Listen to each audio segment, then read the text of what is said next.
Hello, yes, I am a human being, and as a human being, I have an opinion on some stuff, including this game. I'm gonna launch in right into the bads, because there's a few bad things about this game that I don't like them. My first complaint's gotta be the sound. It's fine. I mean, I know the Switch already has bad audio compression, and so therefore the sound's obviously going to be compromised, and I already knew all this from playing Dark Souls. But I mean, it could have been way better. Just take Zelda Breath of the Wild. Its sound was pretty great for the Switch, even on handheld, and this is kind of just lazy almost. Second up, it's gotta be the online. Again, this is a pretty universal complaint with just any Switch game, but that online is just terrible. Raid battles online are really difficult to do because everyone keeps getting kicked or joining back in or what have you. It's just frustrating. Also, the wild area gets way slower when you're playing online, and it's a little annoying. It's passable, but I just don't like it. My next point's gotta be the graphics. Everyone already knows the graphics just look like Sun and Moon's graphics, but updated, obviously. They look pretty good on the Switch, but the textures are bad. When they say the terrain is got weird or is electrical or grassy, those particle effects are I don't like that. That is literally just lazy. Also, this is just a little side thing, and it doesn't really matter that much to the game, but I just don't like some of the Pokemon and where they went in the direction with them. Like, take Roly-Coly, for example. I really liked Roly-Coly's design, but Cart-Cole, I think its name is, and Colossal, they look very bad. I do not like them at all, and they took such a good Pokemon, they made it bad. And that's the issue. They took some really good-looking Pokemon and they kind of made it look bad. Like Impidimp, I liked. I did not like its mid-stage. And Grimmsnarl, also, I like it. There's just something off about it that's off-putting to me, and I don't like it for that. So, yeah. Finally, my biggest complaint will have to be the user interface when you're trying to battle with friends or play local wireless or some stuff like that. It is so confusing. It took me and my friend like a good 25 minutes to try and figure out how to actually have a battle because it's just so poorly designed. They just don't explain anything. It's really annoying. With friends, for some reason, it's like saying you gotta be offline for me, and it's so weird. The stamp system just flat out does not work. It's very frustrating, and I do not like it. So, yeah, those are my complaints, but I have a lot of good stuff to talk about these games. First up of this good stuff, the story. I really like the storytelling in this game.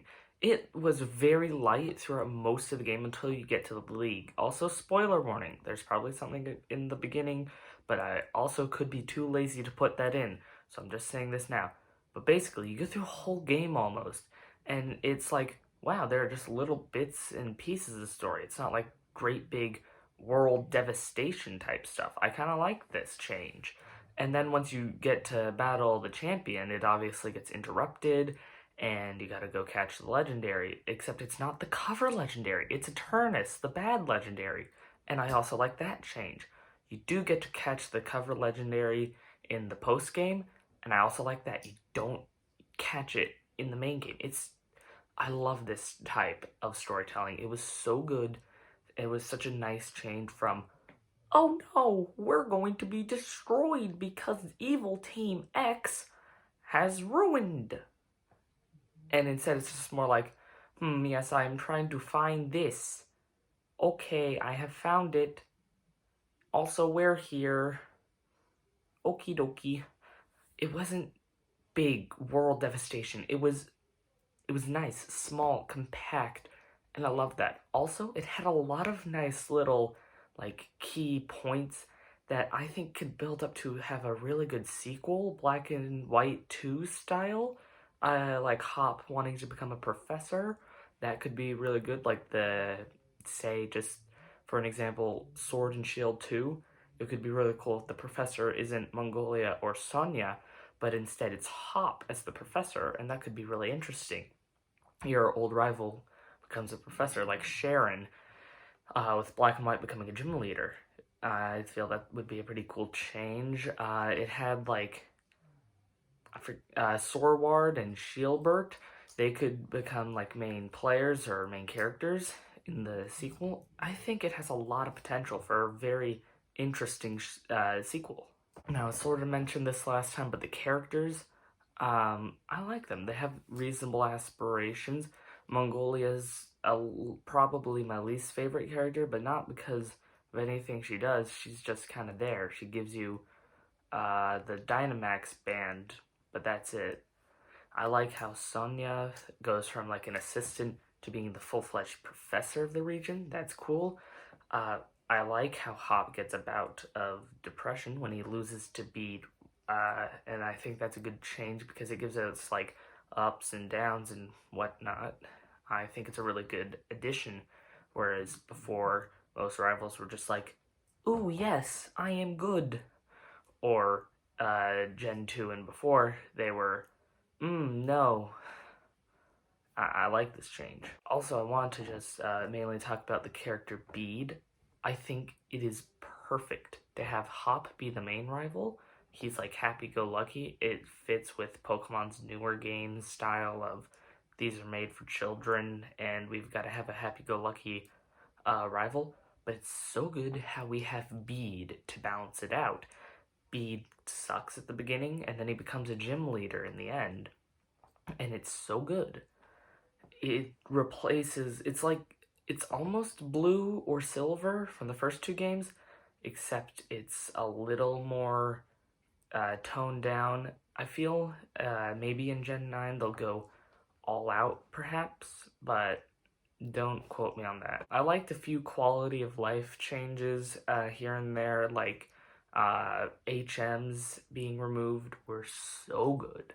I love that so much. I really enjoyed it in Sun and Moon and Let's Go, except I didn't like in Let's Go how you had to open a separate menu and everything, and you had to do that with Sun and Moon too, but this was so great. Rotom Bike was pretty much everything, like Surf. Well, it was literally only Surf. And then you had the taxis, and that was it. They were just such good quality of life changes.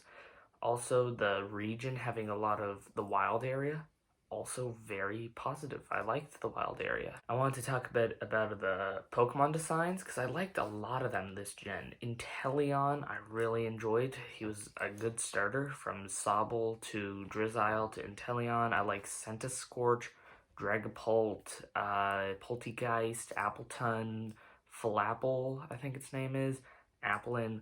All these new Pokemon, they had such good designs. Toxel, I could go on for hours. I really liked all of these designs. They were really, really cool, in my opinion. So yeah, these are my opinions on Sword and Shield. You might not agree with me. Obviously, everyone has their own opinions.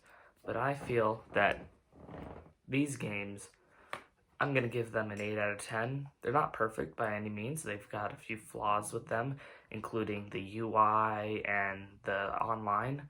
But overall, I like the story, the characters, the Pokemon, the region, the HM removal. I liked a lot of stuff about these games. So, yeah.